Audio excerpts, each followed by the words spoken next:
Hey, thanks for tuning in today. I thought I'd do an episode on my favourite runs around the world, the best running routes, the best sort of 5Kers I like. But look, I'm also a little bit hesitant about releasing this because I know as soon as I hit publish, I'm going to remember, this run's really good as well. So there might be a follow-up episode. But yeah, these are just really great runs that I've been on that just fill me with joy, and the entire run is just an awesome experience. So the first one, I would say London for sure. We went and stayed at the Corinthia Hotel, which is smack bang in the middle of London.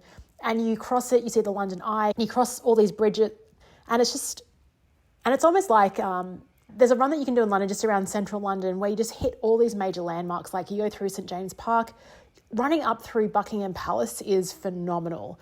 Oh, it's so good. Like the streets are so wide.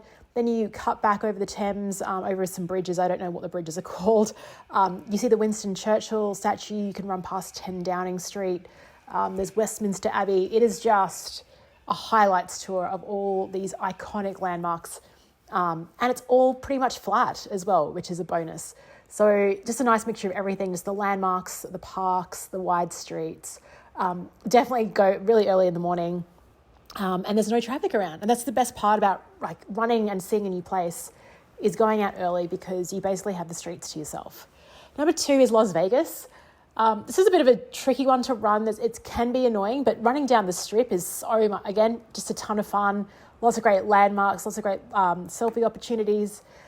Sometimes like there's parts of streets that are closed down, so you have to get escalators to go around there. But again, it is flat. It is just like running in Barbie land, like a plastic land. You do see people out in the morning that are either still drunk. You do see quite a few homeless people. I remember running in Vegas late last year and just smelling weed for quite a bit of it. So if you can take that into account and just enjoy like these sights. What's always interesting about the strip in Las Vegas is that you see a hotel and you think, oh yeah, that's like 2 minutes away because it's so big, but it's actually like a 20-minute run.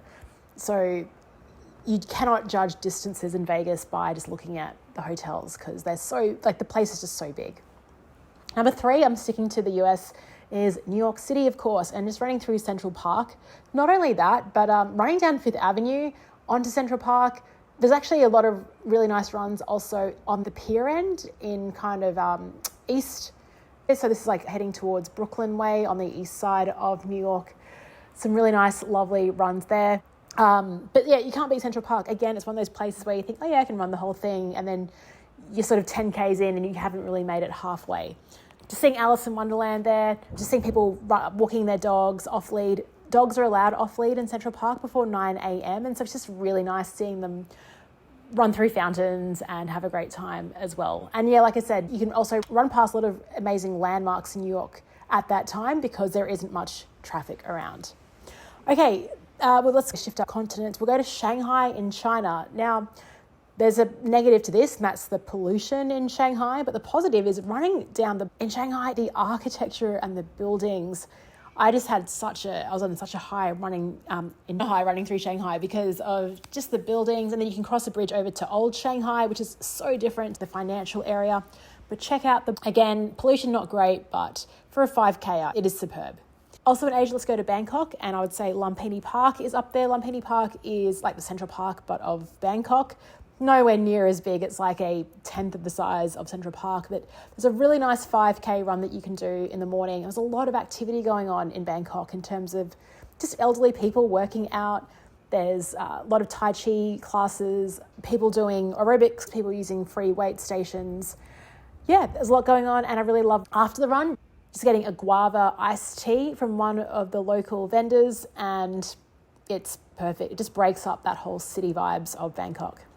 Let's go back to Australia now. The Gold Coast is such a great place to run, particularly the south of the Gold Coast. So I'm thinking like Mermaid Beach, Miami, Burleigh, that type of area. It's just gorgeous. It does get busy, but you're around people that are all just super fit. And so I find that really inspiring as well. Plus there's like a ton of incredible cafes that you can stop at afterwards to get your fix.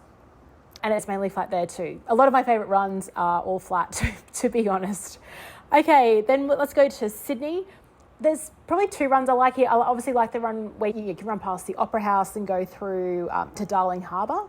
That is gorgeous. But I think the better view of the Harbour Bridge is from North Sydney.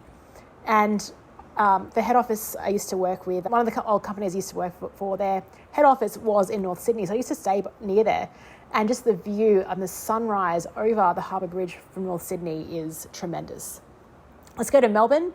Melbourne's really good. I do like an inner city run there from South Bank, from Melbourne End over to the east. So you can go past, you're on the opposite side where the MCG is, but there's this beautiful run near the river there. You can see early morning rowers, lots of people out getting active, and the sunrise is, again, just perfect along that river.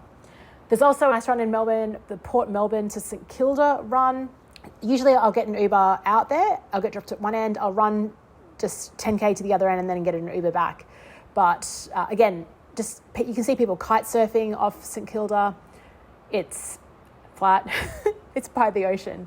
A good time of year is probably around February to do that run, or whenever it's daylight savings. I did a sunset run there, which was gorgeous. All right, let's go to Perth. I actually like Perth. I like doing a loop there, starting at Elizabeth Quay, going to the east side, then crossing the bridge, going around South Perth. It's a really nice 10K loop that you can do. There's a little bit of incline, but overall it's pretty flat. It involves a couple of bridges, which makes life interesting as well. And then finally, I have to say Brisbane is such a great place to run, particularly now that we have the Kangaroo Point Bridge. I think the Kangaroo Point Bridge was launched or opened, was it August or maybe October of last year? Unreal, like just early morning, running that bridge, run it from the Kangaroo Point end to the Botanic Gardens end, because then you're on the decline. But the view of the Brisbane River and the CBD from that is awesome. There's so many great, you could literally fit in 5 or 6 bridges within a 10K run of Brisbane, over the Goodwill Bridge, over the Victoria Bridge, over the Neville Bonner Bridge, and even the Story Bridge over near Howard Smith Wharves. So really pleasant running along Brisbane by the river. And those are my top 10. And yeah, there's no better way to get your bearings around a city. What running route would you add to my list? Thanks for listening, and I'll speak to you tomorrow.